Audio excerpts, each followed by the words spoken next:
On this 10th episode of the Camp Owners Podcast, we have André Brewer back with us this time to discuss campers of color and how we as camp owners have an opportunity to reflect on the diversity of our own camps and what we want that to look like going forward. Making an intentional choice to ride this wave of change in our country, our community, and our world. We hope you enjoy this conversation. We hope that it gives you an opportunity to reflect on your own camp, your own practices, take an inventory of what you're doing and what you really can do to be that change agent. We hope you enjoy it. Thanks for listening.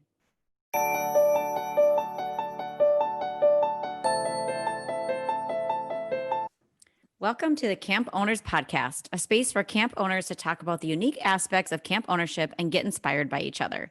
We are going to sit down with camp industry experts, leaders, and fellow camp owners to hear how the camp dream transpired for them, learn from each other, and discuss some of the biggest issues in the private camp industry.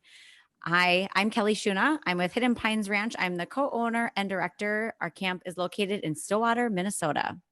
Hi, everybody. My name is Howie Grossinger, and I'm the co-owner of Camp Robin Hood, a day camp in Toronto, and the co-owner of two overnight camps, Camp Walden in Bancroft and Madawaska Camps in Bancroft, Ontario as well. If you're looking to find and subscribe to the Camp Owners Podcast, you can either find us online at gocamp.pro/COP or by searching for us in your favorite podcast app. And finally, if you are listening to this and think it would be useful to other camp owners or aspiring camp owners, please share the info and help them subscribe. Kelly, just want to give a huge shout out to our sponsors of the Camp Owners Podcast, Camp Brain. Camp Brain is camp management software and serves over 1,300 camps. They are amazing sponsors of our show, and they've been doing this since 1994 with over 45 dedicated staff to meet your every need. With core modules in camper, conference center, fundraising, camp store, and attendance, especially for day camps, Camp Brain has all the features to meet your camp's needs. And as someone who has recently started the road to 2021 and have opened up registration, it's been really exciting to start using our Camp Brain software on a daily basis and making our camper families open to registration and using their portal. So if you're looking for amazing camp management software, I encourage you to check out Camp Brain. You can check them out at campbrain.com or call them at 866-485-8885. All right. Well, yeah. Go ahead. Sorry, I was Kelly. going to say, Howie, did you know that we have reached double digits in our episode numbers? This is episode number 10 for us. That's right. Number 10. Oh, Wow. Very exciting. We're like almost a teenager here. Well, today we are fortunate to have André Brewer join us again to continue the important conversation about race, diversity, and the inclusion of people of color in the camp industry. During this episode, we're going to focus on what we can do as camp owners to support campers of color at our own camps, as well as industry-wide. We're looking forward to talking with André again about how his experience as a Black man in the camp industry translates to supporting campers, changes we can make as camp owners, and strategies for becoming change agents in the camp community. That's right. So happy to have André back. He's the director of Camp Lincoln for Boys in Lake Hubert, Minnesota. And André, perhaps for those listeners who didn't join us in our first part of this great discussion, perhaps you could give us just a brief update or review of your story in camp. I know our listeners would love to hear all about it. All right. Hi, everyone. Good morning, good afternoon, depending on where you are. Thanks so much, Kelly and Howie, for having me again. A little bit about me. I am from Kentucky originally, went to summer camp, mostly church camps growing up as a kid, much through elementary, middle school, and high school. Then ended up going to college at a little D3 school, DePauw University in Greencastle, Indiana, where I met Ruggs Coate, who lived on my floor and his family happened to own two summer camps in Minnesota. He convinced me to go after my freshman year of college. And believe it or not, I've been there every summer since 1990. So this would have been my 31st summer, consecutive summer at camp, and sort of worked my way up there at camp and eventually became assistant director in 98, and then moved to Minnesota in 2000 full time to direct the camps with rugs where I currently am. I live in Twin Cities, and our camp is about 2 hours and 15 minutes north of Minneapolis. So that's a little bit about me. All right. Well, welcome back, Andre. This is awesome. At the end, you're our first double guest. That's exciting too, Howie. All right. I guess it's appropriate. Double digits, double guest. I like it. That's the theme today. So today we felt like after our first conversation, which we initially had planned to talk about both being a staff member and working in camp as a person of color and campers in the same episode, but obviously we had to even keep that one down to hard to keep it to less than an hour. So we wanted to continue the conversation today to talk about the perspective of campers. And although you weren't a camper at your camp, we feel like your experience as working in the camp industry as a person of color helped translates into having a different lens, a deeper perspective on what it's like to be a camper of color, and how as independent camp owners, I think we have even more control, power, responsibility. I'm sure there's even better words Howie could think of. He's really good with words, but to really be those change agents. We're not having to abide by a large organization's rules or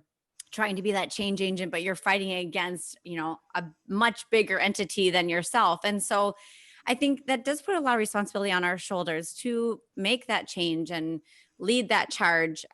So we wanted to talk a little bit then today about how we can support campers of color, not only get them to our camps, but be the culture we promise and what we hope to be. So Andre, do you want to talk a little bit about, maybe starting how you see things for campers of color in our industry right now, maybe at your camp, but camp wide, just kind of a lay of the landscape? Well, I was doing some reading on the plainness as a way to prepare for today, and it was astonishing to find out that although Black people make up 13 to 14% of the country, only about 4% of the total campers that attended camp in 2019 were Black children. So that alone just sort of, I was like, whoa, that's 4% of all the campers in America are Black. So I feel like we have some work to do in order to offer the experience that camp. We know the good that camp does for everyone involved, not just the campers, but the staff and even us as the director.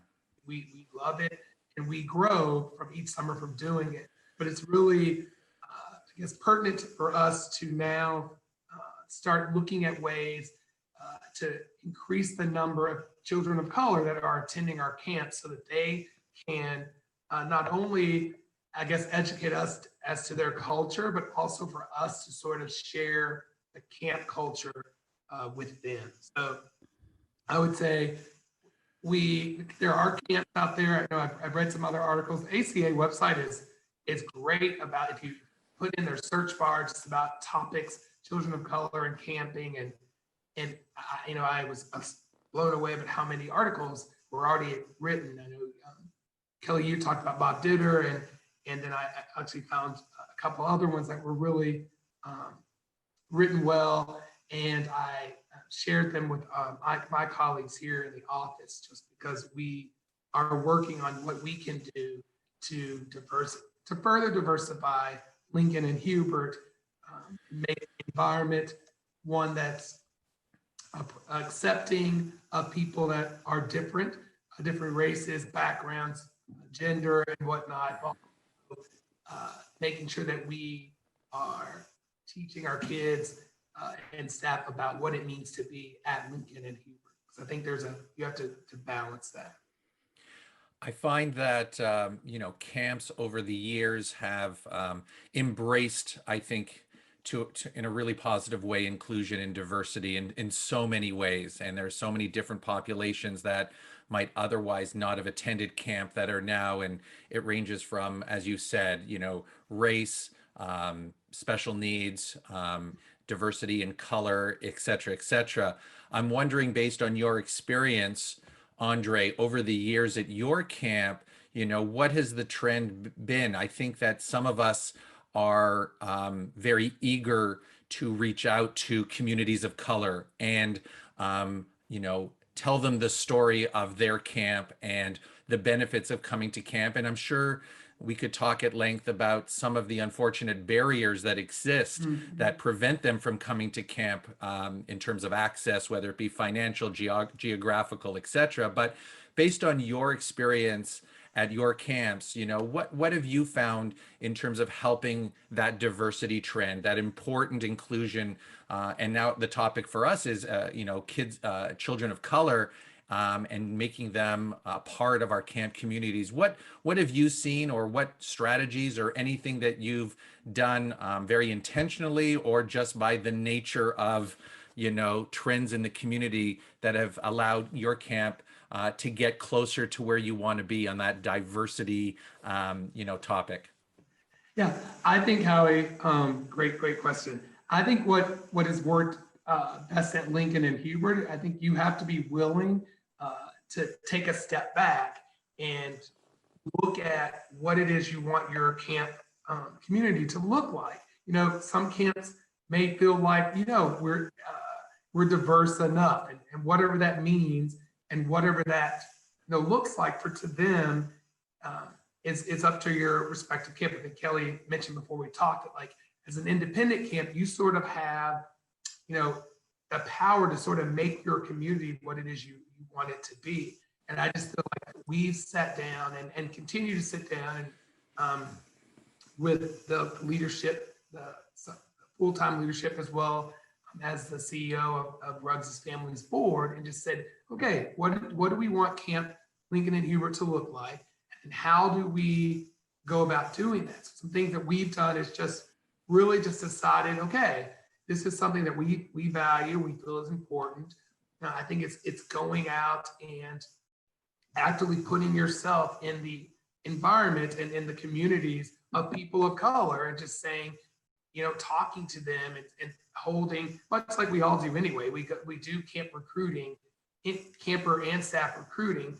Why not just make it intentional and maybe going to some of the schools or setting up the fairs where predominantly the population is of color, so that you can get the word out just about summer camp in general. And maybe, as you talked about, Howie, maybe the distance to Minnesota may be too much, but even if you're the first person that they see that's involved in camping, and you happen to be a person of color, that sort of maybe softens, like, maybe I can do this. Two, word of mouth has helped astronomically. I know that obviously we all have campers that are friends with people of all different races and backgrounds. And so allowing them to share the positives that happen at camp with those families, and then trying to get them on the phone or to come to our camp fairs or movie showings that we called them at Lincoln and Hubert, has helped also, because then they actually get to meet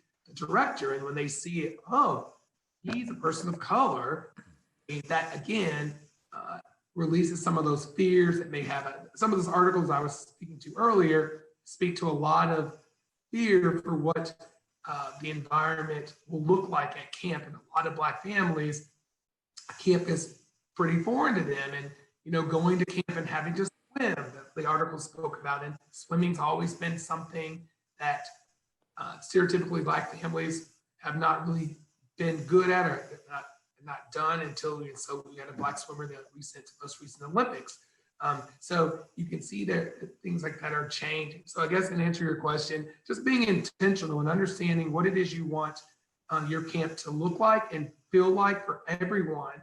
And then, as we spoke to in the last call, once you get people there of all these different backgrounds, it's not enough just to say, look, we did it, everyone's here. I think you have to take the time to educate not only yourselves about the cultures that you're having, but also make sure that you're educating your community just about the good that having a diverse community will bring to camp. Oftentimes, staff and campers talk about, we have campers from all over the world and all different backgrounds. We have kids here on scholarship, we have kids here whose grandparents pay for them to come to camp.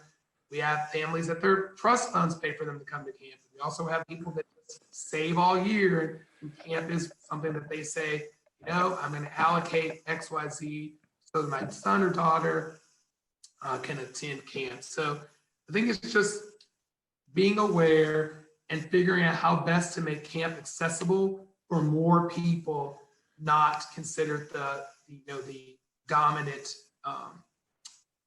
race at the time, which is right now obviously Caucasian race, but just being proactive and wanting the change to happen.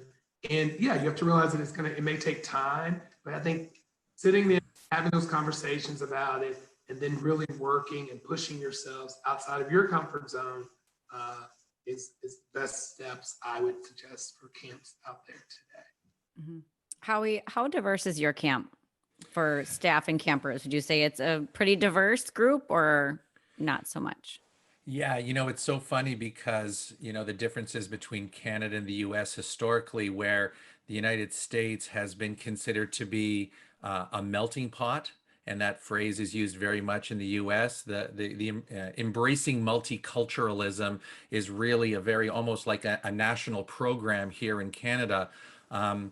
So, historically, the camps that I'm associated with are predominantly camper-based Jewish for the most part, because culturally, I think the camp experience runs within the culture of growing up, in Jewish communities and there's a whole historical conversation we can have why that is the case.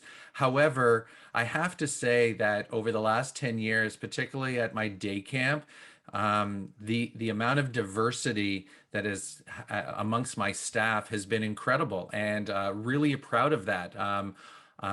It's really interesting, some of the recruiting that I have to do at day camp for staff in particular has brought me to communities within my staff recruitment area that has landed me in very much urban, entrenched in urban areas of the city where there's a lot of Asian Canadians, I would say Caribbean Canadians. The West Indian community in Canada is thriving and amazing, as well as just I would call it the Southeast Asian community. So people from India and Pakistan.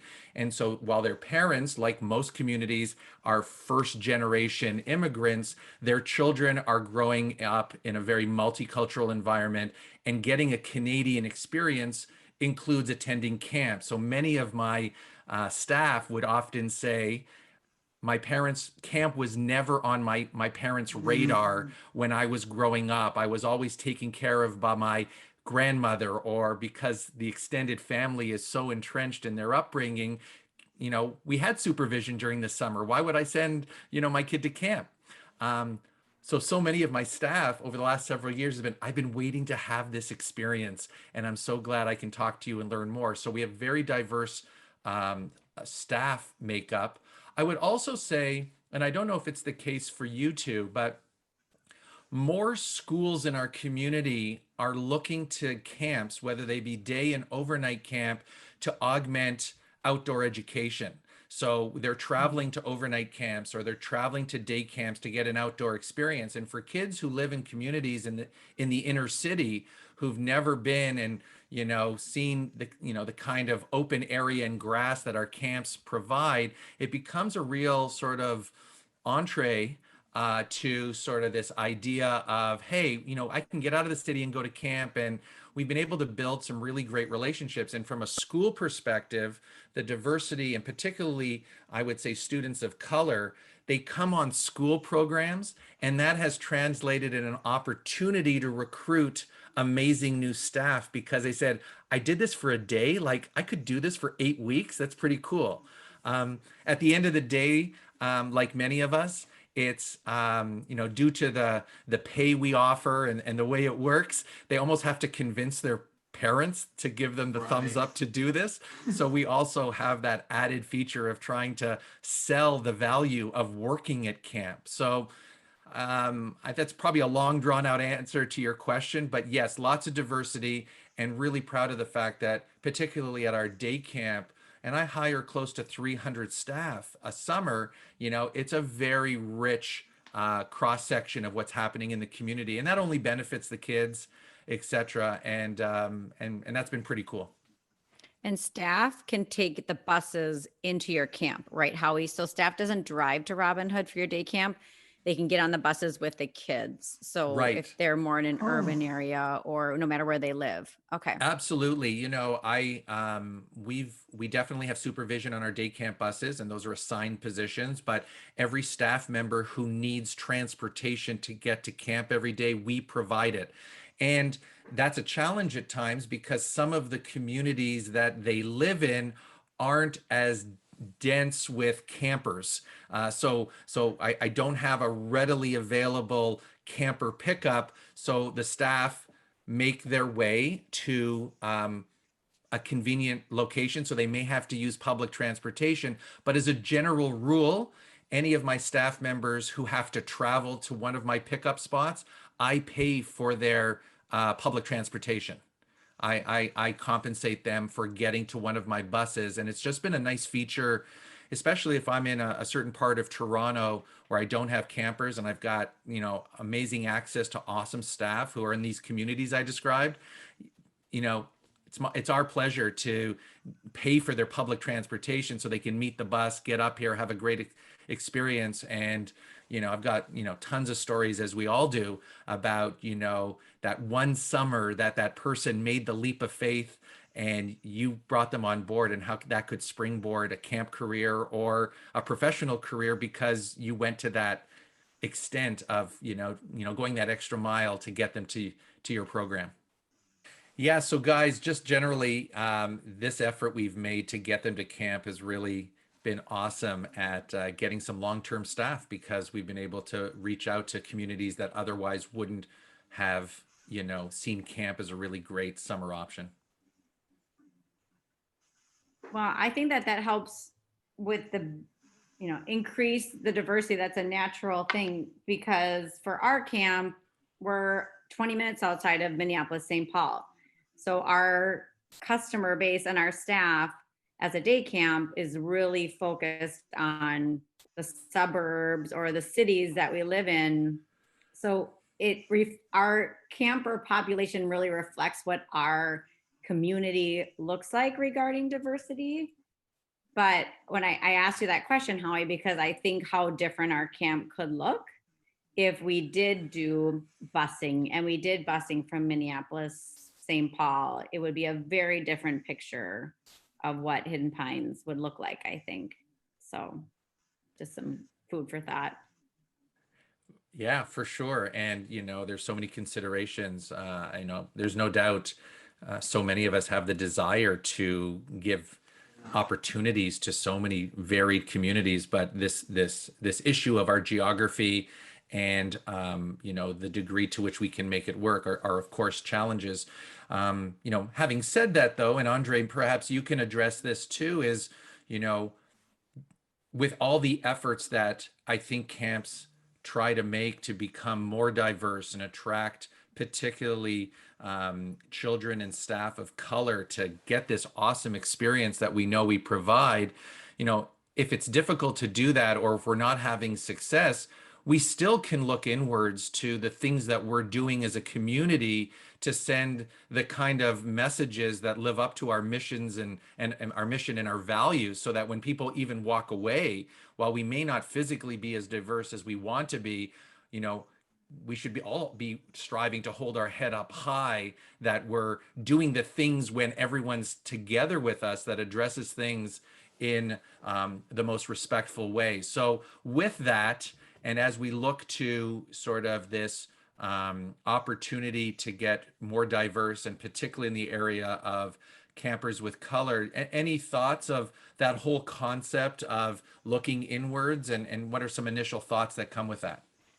I would say we have sat down and started looking. I know that at Lincoln, our leadership has started to look at just things that we currently do that could be seen as not accepting of those different than the majority. So things like what we do for evening program, some of our theme days, skit nights, You've even looked at the food. Are we offering a variety of food that potentially different backgrounds and races would enjoy? We'll make sure that we're giving them all types of foods that they would potentially have at home. I know we do a nice job of doing like an international food day, and we do some theme days where we're like a culturally, we during that international day, we recognize all of the countries that are represented at camp.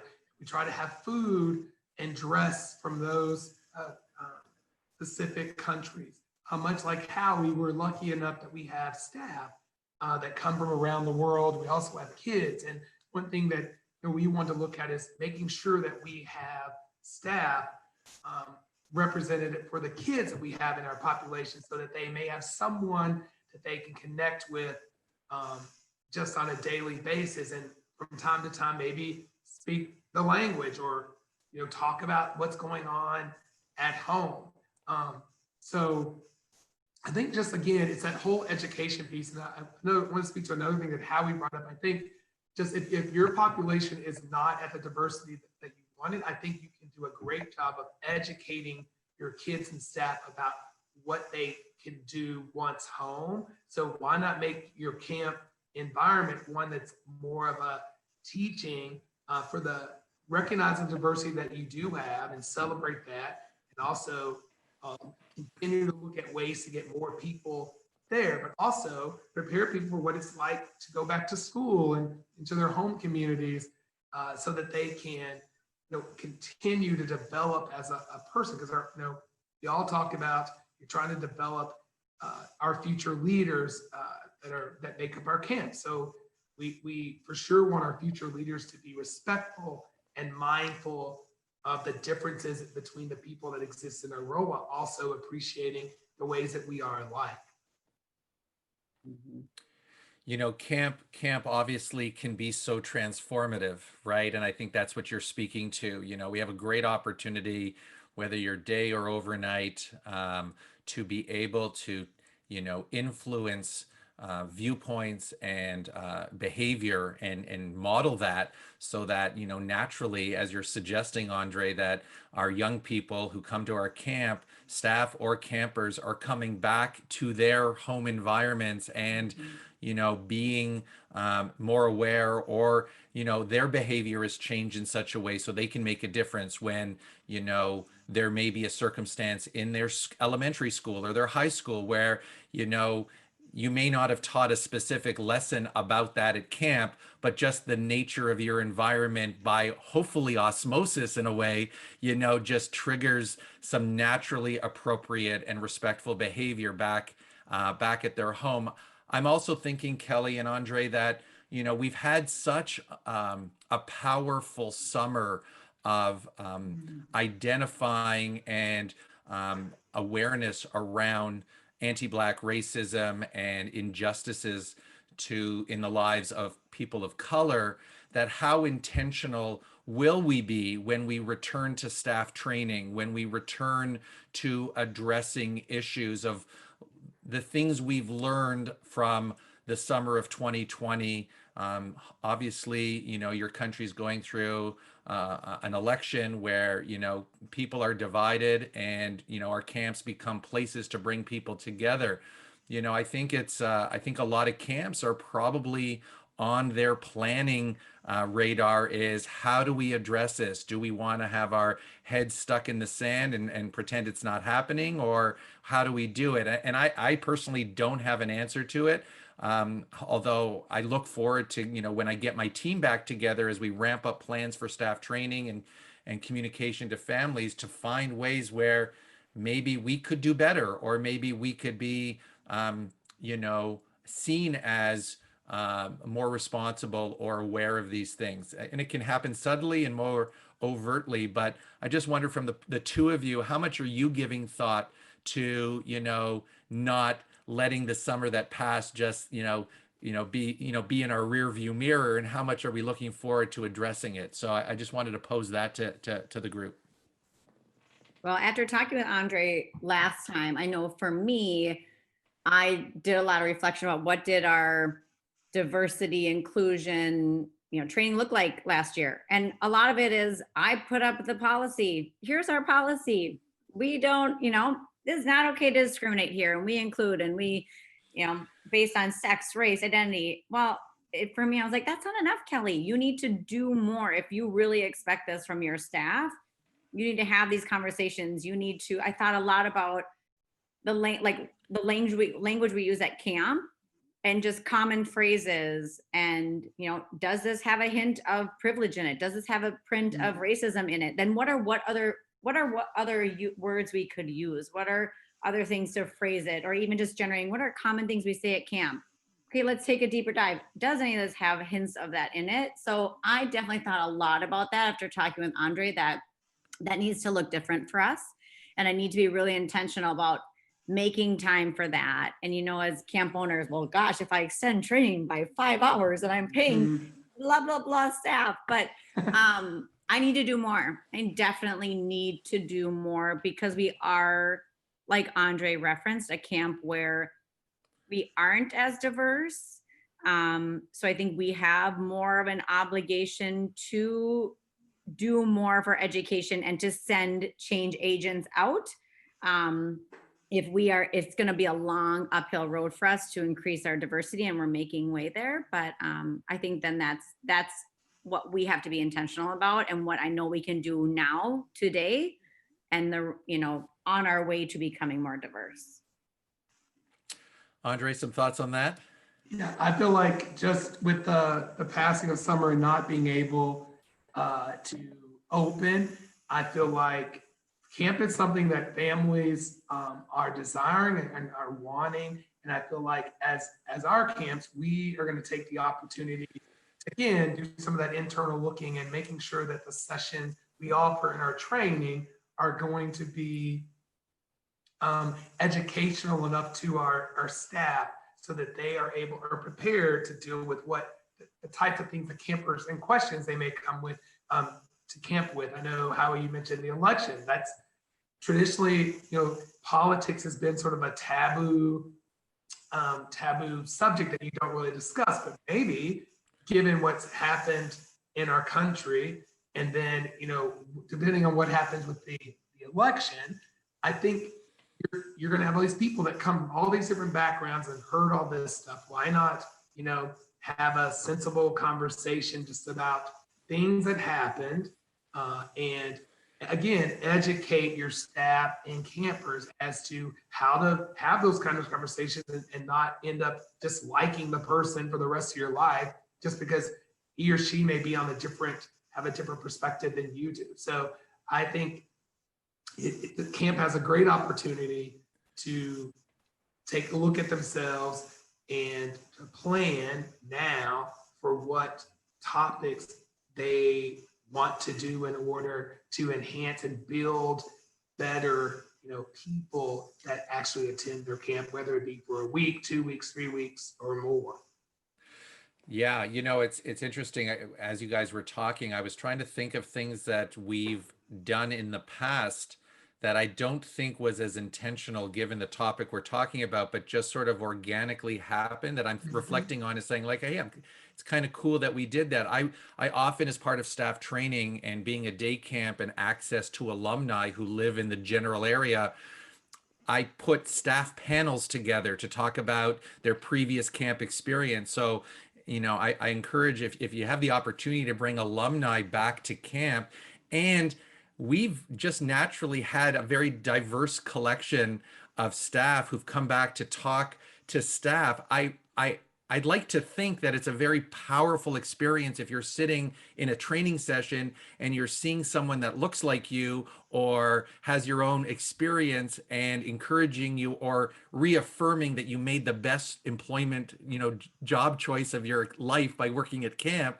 How can that can be so reassuring and promotes, I guess, without you having to say it. I mean, it's one thing if Howie or Kelly or Andre stand up in front of their staff and hold their policy up and say, we respect everybody, and discrimination is not allowed here, blah, blah, blah. And we do it in all our different ways. But when, and we all know this, is that when we can step away from training and have trusted people, competent people, credible people send messages in their own words, that can really, shape the culture of your camp.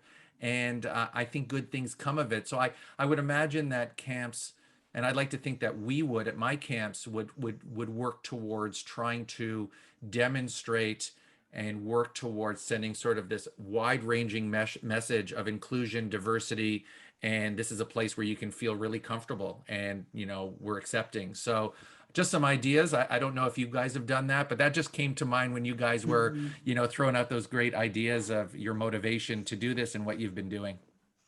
Well, do you think camps should be sending emails to, or making videos, making, bonjuros or whatever we like to use, to camper families and staff to say, we want to be more diverse? Do you think that's something that camps should be saying out loud to their customers and to their staff? Like, look, we realize we have a ways to go here, but we want to move in that direction. So we want to have more campers of color. We want to have more staff of color. Do you think that's something we should say out loud to our families and our staff? Yeah, I think you have to decide, as we said, as an organization, what you're comfortable with. And as I said earlier, some camps just may be like, we have kids from XYZ countries, we have kids from pockets of the US, so we're good.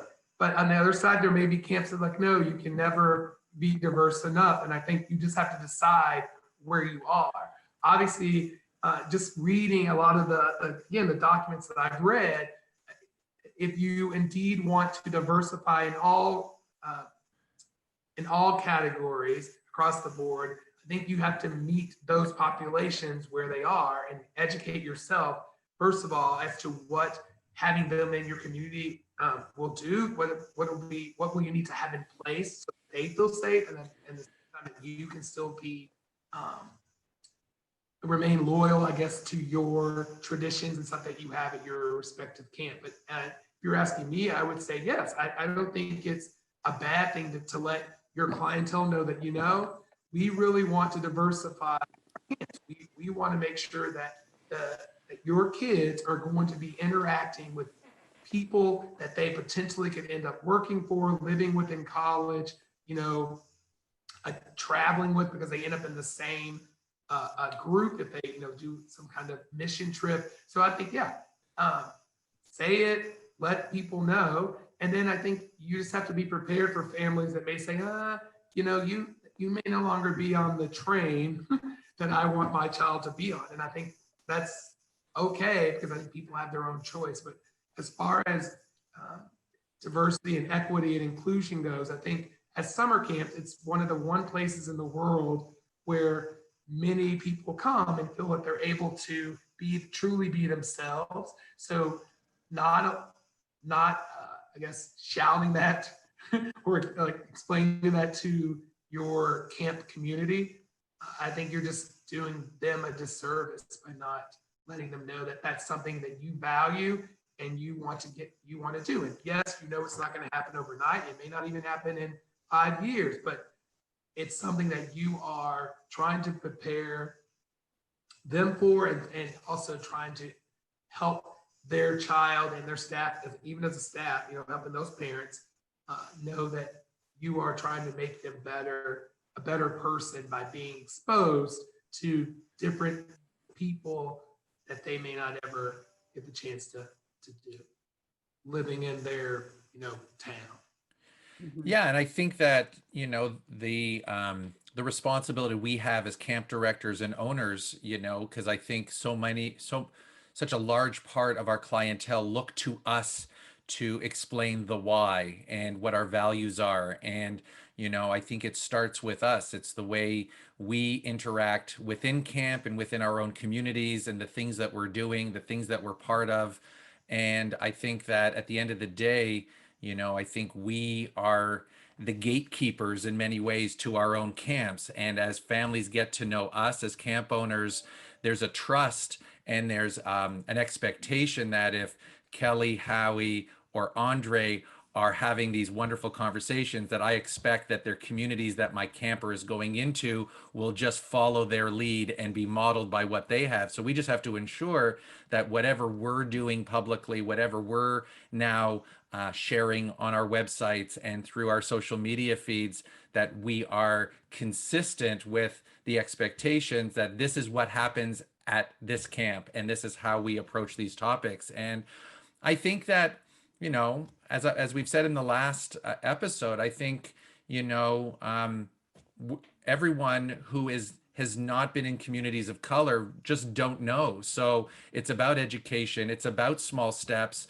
And I think, taking those small steps towards being better, if it's an area that you want to get better in, you just probably have to do it to some degree incrementally and just examine what you're doing. And I think, hopefully it's just you ride a wave of people recognizing that your camp is a place where I want my kid to be, regardless of their background, because they're surrounded by not only a great camp owner and their team, but a great community that is the kind of diversity that I'm looking for. And I don't think there is one approach to that, because it can happen in various ways to send that message.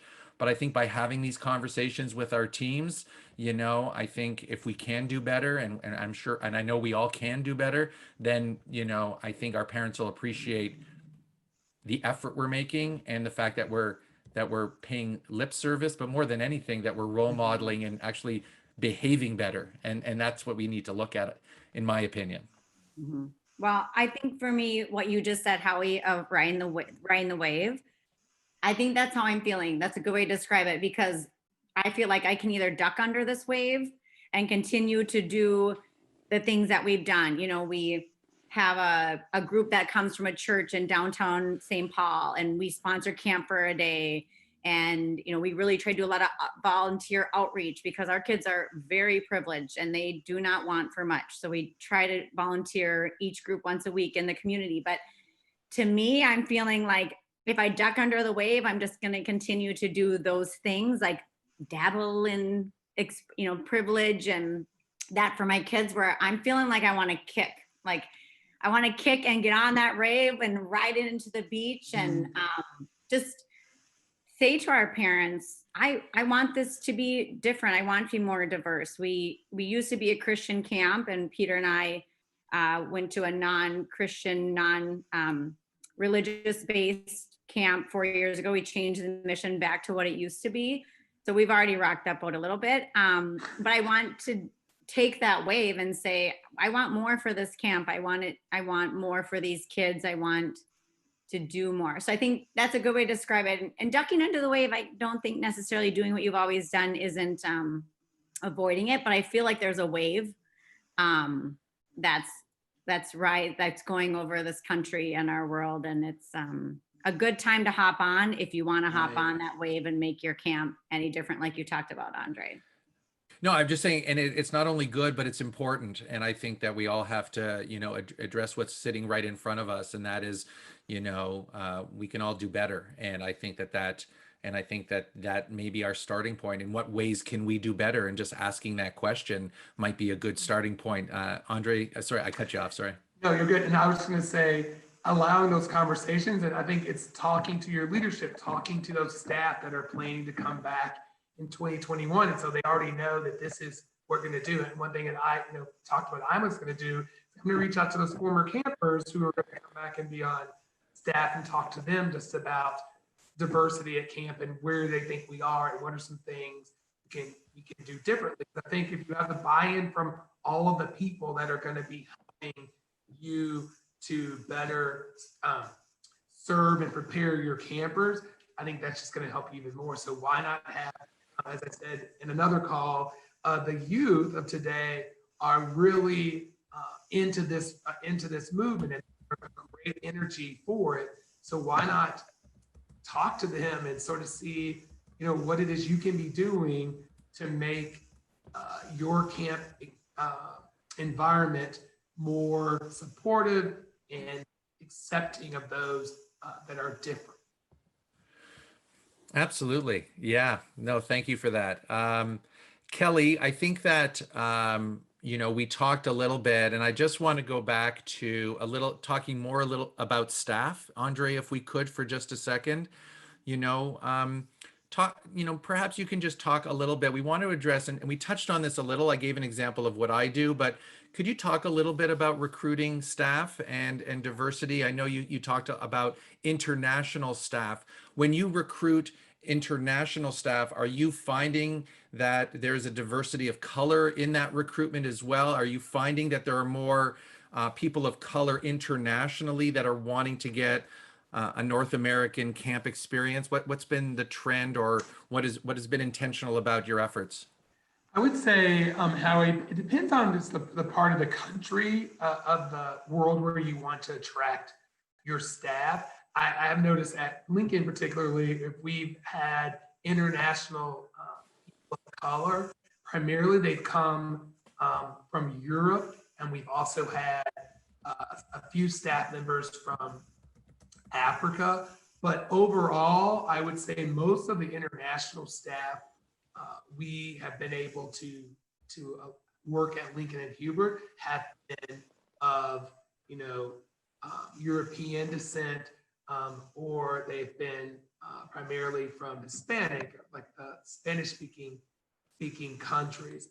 In terms of what I found is, in terms of attracting people of color in the U.S., and more so, I'm more so familiar with the males. We just either it's been alumni, word of mouth, like other people that have worked at Lincoln have friends of color that have brought them to camp, and that's how we've learned upon them. And I know that recently, over the last couple of years, our staffing coordinators done a really nice job of trying to reach out to universities and getting into various clubs and departments where there may be a more diverse population, and then going to those colleges and speaking to classes or majors like education or coaching, because those are ones, are big ones, that are in outdoor recreation and outdoor education. Those majors tend to have perhaps people of color that are interested in working with kids, and you can sort of cater your conversations to, like, hey, have you ever thought about working at camp as a way to enhance your major and make yourself look more profitable when you are interviewing for those teaching or coaching positions. So I think, like, being intentional just about what you want if you want your group to be diverse, you have to sort of do your homework and go and find those types of people. And then, as I said, let your current staff know that's what you want to do, and reach out to your alumni group, the alumni that you may have of color, and say, hey, do you know of any staff and or potential camp families that could benefit for having a summer at Lincoln or Hubert or at your own camps? And don't let it go away. Pursue it if it's something indeed you really want to do. It's like Rugs recruiting you. It's like Rugs recruiting you to come up north, Exactly. I think that's why I think I have to say it out loud and to say to my staff, we want to diversify. And a way that we've done that is staff recruiting, like at the University of Minnesota, and then they are all carpool together, where normally they wouldn't drive 20 minutes in, but if there's 4 of them in a car, now when they're late to circle up, that's an issue for me. But at least they're all carpooling and saving the earth and diversifying. So it's a win-win-win. But I think that's why I really have to say it out loud this year more than I have before, and just be really intentional to get them on that with me. Yeah, so many good ideas there, Andre, but I picked up on your subtle reference to recruiting male staff. Isn't it just is it's tough. It's challenge for sure. But no, I picked up on that as well. You threw that one in there too, which was good. I wanted to also maybe just a quick update. I know in our last show with you, you talked about your involvement at the ACA with diversity and that work. And any updates on any things you guys have been working on, or what's coming down the pipe from ACA related to this?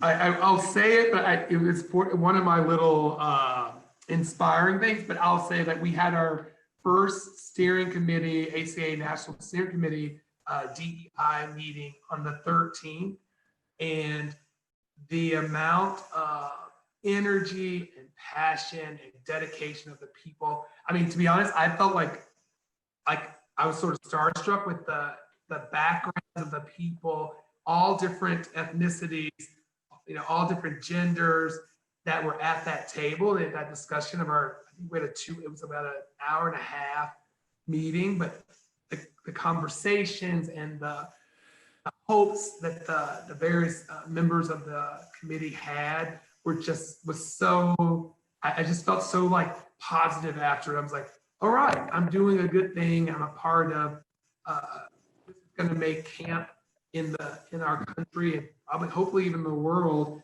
better. And after the summer we've had, we're going to really want 2021 to be something special. And I felt like after my meeting, our initial meeting, and we'll meet again in a few weeks,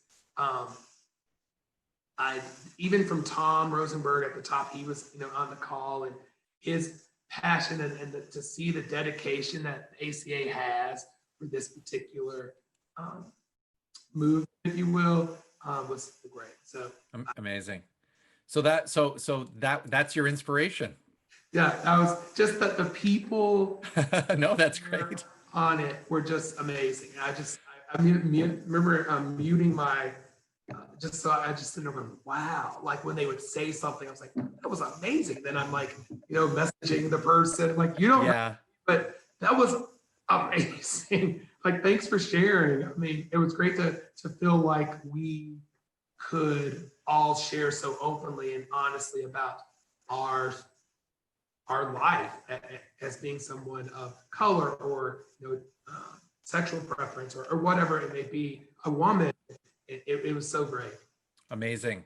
Well, thanks for sharing that. And Kelly, that was amazing because I didn't even have to explain the next part of our show because first of all, Andre's a veteran, and now, right, he's a two-timer now. It's like multiple appearances on SNL. You get a jacket or something after 5 shows. So we got to figure that out. But thank you for that inspiration. And as all of our listeners know, Kelly, that we end the show with inspiration. So that was a really wonderful kickoff to this part to end our show. And it is a time for our listeners who are joining us for the first time where we ask our guests, and Kelly and I share something that's inspiring us right now. It could be a book, an article, a podcast, a quote, a documentary, something that has helped you or feel will help you become a better camp professional. So thanks to Andre for that, not only an update on the great work that they're doing on that committee, but obviously the impact that initial meeting had on you to continue all this important work. So Kelly, what's your inspiration this week? Well, it's not a book this time, Howie. I'm gonna switch it up. And it's more of a thing. I would say the election is inspiring me, and that may seem like a crazy thing to say. But here's why. It inspires me for the conversations that I'm having with my kids about the election and why change is scary for some people, and why they wouldn't want things to be a certain way or people to be treated equally. We watched the movie 42 about Jackie Robinson, and just seeing the shock in my kids' eyes and the emotion of why would someone say that to someone and why would they treat someone that way? So I think part of it is this generation coming up, and it shows me that there has been progress and there is so much hope, and they are so like, I don't understand why that would even be, but I think mainly it's the election and just the inspiring conversations about change. And sometimes you have to see the really tough stuff to realize the direction you want to go or what's right in your eyes or how you want things to be. Like Andre's talking about how you want your camp to be. I think the conversations with my kids about how we want our country to be and people to be treated and why change is a good thing has really been exciting for me and inspiring. Great dinner conversations that I don't think I'd have with my kids at their age, but that's pretty awesome to me. I'm very inspired about where we're going to go. I know we're going to go. So I think that's great. Amazing. Amazing. That's great, Kelly. I know that for me this week, Kelly, I continue to be on the book train. So I've got a book, a brand new book by Fred Guttenberg. Fred Guttenberg wrote a book called Find the Helpers. Fred is a man who lost his daughter, Jamie, in the Parkland shooting at the Marjorie Stoneman Douglas High School, but he also lost a brother who was a first responder and leader during 9/11, who developed health issues related to his work at Ground Zero. What I found inspiring about this book is just and on a topic like this is that when we ask for help or we use the term of getting help, many people just automatically go to professional help. But his book is very much about the helpers that were in his life that just didn't know they were helping and who took the time to do things to help him through difficult times. But I think even on this topic that we're addressing and talking so well about with Andre and getting his insight is that everyone can play a role in our lives to help us get to a better place or overcome adversity. And it doesn't have to necessarily be around adversity. It could be around education or just awareness. But his book, Find the Helpers, which I'm 3/4 through, is just a really light read, but it does emphasize and inspires me to think about how we can all play a role in being a helper to somebody. So I thought I'd share that and check it out if you can. I've heard of that book, Howie. I'm gonna have to pick that up. Great. Well, as we are exiting our conversation today, I know that people may want to get a hold of Howie or Andre or myself. So Howie, let's start with you. How can people get a hold of you if they want to find out more about what you do or your programs? Sure, you can check out camprobinhood.ca for our website and learn more about the programs we have up here in Toronto. But you're invited to reach out to me at howie@camprobinhood.ca at any time if you have any questions or comments about what's going on up here in Canada. All right, Andre, what about you? Hi, you can reach me at Andre, ANDRE, at Camp Lincoln, Camp Lincoln's one word.com. Also, our website, just www.camplincoln.com, where you can find out more about our camps, the boys and the girls, and we'll take you to both. And then, yeah, I would love to, people have questions, please reach out to me. All right. And you can get a hold of me at Kelly with a Y at hiddenpinesranch.com. Please do not forget that you can find all of our show notes at gocamp.pro/COP. You can find the resources that we mentioned in this episode and lots of good stuff there from our show and other Go Camp Pro podcasts out there. We hope you enjoyed this. Thank you so much for listening. Andre, thank you again for being a veteran returner. Howie, always a pleasure. And thanks for listening, everybody. All right. Nice work. 57 minutes. All right. You want us stopping the recording? Yep, let's stop that right now.